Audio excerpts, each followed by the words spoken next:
you please welcome to the stage Jennifer DeLeon? I was married to a wonderful man for 18 years. We had a great marriage. And then I realized it was time to embrace my authentic self. And my authentic self is that of a polyamorous person. Unfortunately, he was not polyamorous. So we initiated divorce proceedings. And for any of you that have ever had a relationship end, you know how ungodly stressful and anxiety-ridden and hostile this can be. So I have bipolar disorder, and I take medication for it. However, under inordinate amounts of stress, I can still be launched into hypomania. And one of the symptoms of hypomania is hypersexuality. So during this time, my usual diddling of myself 1 to 2 times a day increased to 6, 7, 8, 9, 10 or more a day. Anytime the urge struck, I would spend a lot of time in public bathrooms. So one night, I'm driving home from work, and it's midnight, because I worked a swing shift, and the urge hit. And I was like, oh, there's a Dollar Tree parking lot. So I pull into the parking lot. It's empty, it's dark, it's midnight. I drive my car back into the corner, surrounded by some bushes, and I'm like, yeah, nobody's around. Nobody will know what I'm about to do. I whip out my purple vibrator, and I crank the radio, listening to Sail by AWOL Nation. That is the best masturbation song there is. I would highly recommend it. So I'm sitting here going at it, rocking out, when suddenly there's this blinding light in my side view mirror. And I thought, is this the alien ship from that video? But it wasn't. It was a cop. Well, I pride myself on being a sex-positive person, so when he approached my car and asked the infamous cop question, "What are you doing here?" I just matter-of-factly, because that's what sex-positive people do, said, "I'm masturbating."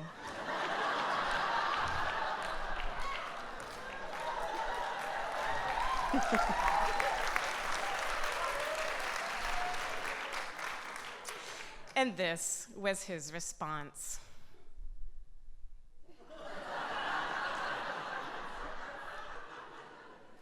And then I was being arrested. Now, I'm an avid watcher of Cops, the TV program. I absolutely love that program. I love watching criminals get busted. So here I am, listening to him reading me my rights, and I'm like, this is so cool. This is like an episode of Cops, except I'm not a criminal. I'm not a criminal. I wasn't hurting anybody. I wasn't vandalizing a building. I wasn't driving drunk.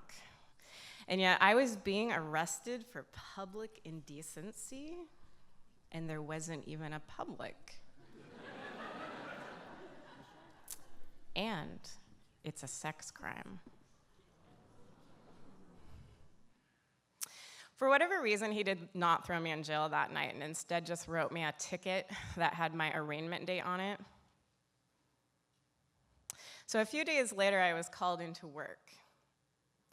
My human resource department said, "We heard a rumor, also known as don't tell your friends anything in a small town, that you've been arrested and we need to rerun your criminal background report."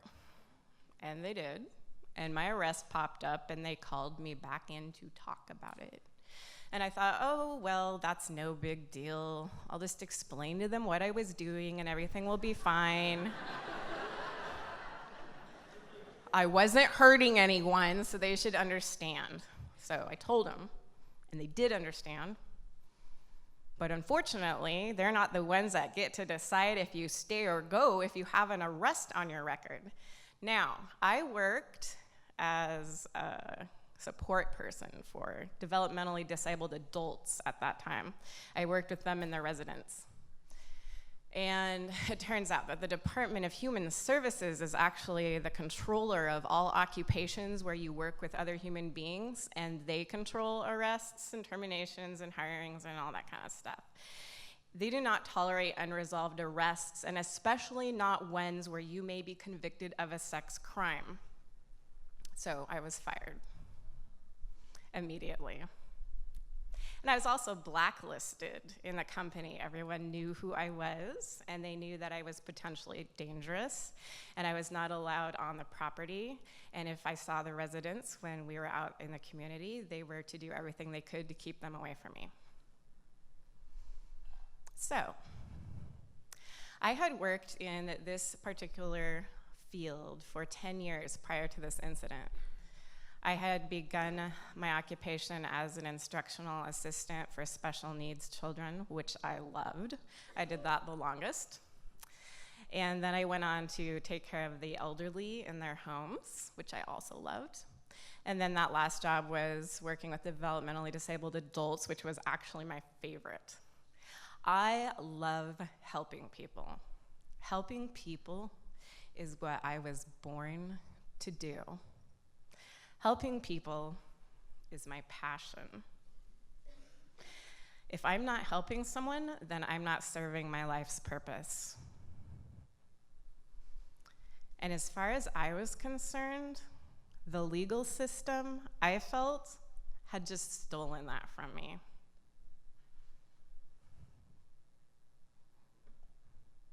I was devastated. And I was heartbroken. And I was very, very angry. Shortly after that, the anxiety attacks started in. I would have an anxiety attack every time I saw a cop. I'd start to panic every time I heard a siren. I'd start to panic at night if I saw a bright light. If I heard Sail playing on the radio, I'd panic. But the worst part of all was when I was out running in the woods. I was a trail runner, and I would have to stop and pee on the side of the trails. That was the worst, because I was convinced that somehow a cop would just happen to be running along there too, and since they're on 24/7, they would arrest me again, and if that had happened, I would have had to have registered as a sex offender. So, in order to get unemployment, you have to apply to 5 jobs a week to get your benefits. So, since I could no longer work with people, and I could no longer work for any city, state, county, or federal government jobs, and the remaining jobs that were left, I either had no education, expertise, or experience in, that left the gigs section of Craigslist. So I'm perusing that one day when I run across a job for a dominatrix. And I'm like, well, I've been in the BDSM world for 10 years as a sub. But you know, I have been on the receiving end of enough doms and dominatrixes to know how to do it right. So I thought, why not? So I applied for it and I got it.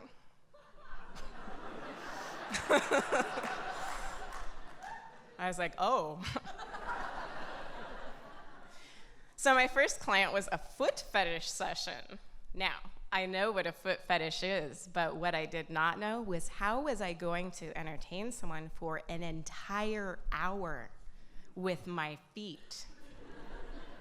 Thank goodness for YouTube. And just for the record, he paid me $180 to eat gummy bears from between my toes.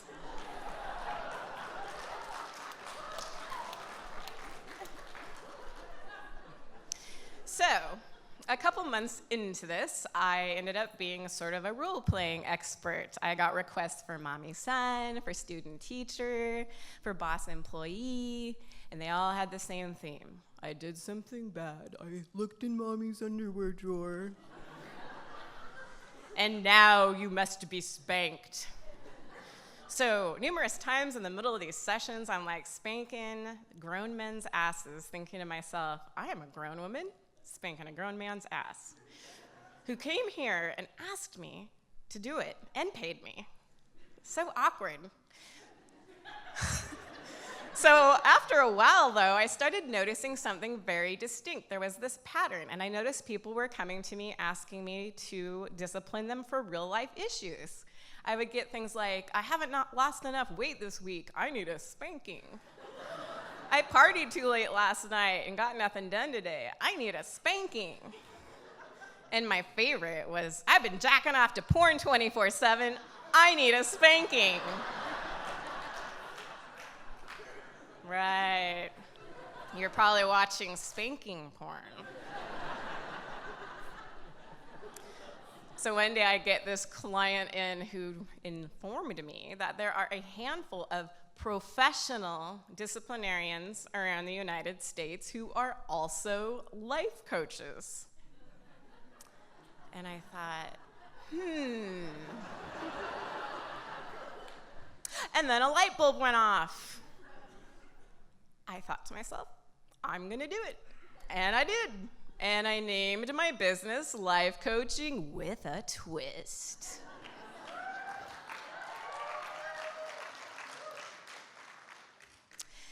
I design programs for people based around health, employment, relationships. Sometimes they would just come in to talk to me about what they thought were their deep, dark, evil, bad desires and thoughts and needs, and I would validate their thoughts and feelings and help them get to a place of self-acceptance and help them purge their guilt, help them find an outlet. Thank you, FetLife community.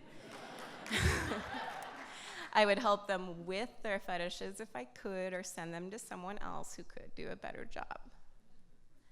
And I also help them find quality DS relationships, all sorts of things. And I love my job, but the best part about my job is that I still get to do what I love, and I still get to do what I'm most passionate about, and I still get to do what I was born to do, and I'm still serving my life's purpose. So a year ago this month, I was convicted of a Class C misdemeanor for public indecency. My original sentence was a $6,500 fine and 1 year in jail. And my lawyer talked it down to 2 years of probation. And not only am I surviving this, but I'm thriving. And I can finally listen to Sail while masturbating with a smile on my fucking face.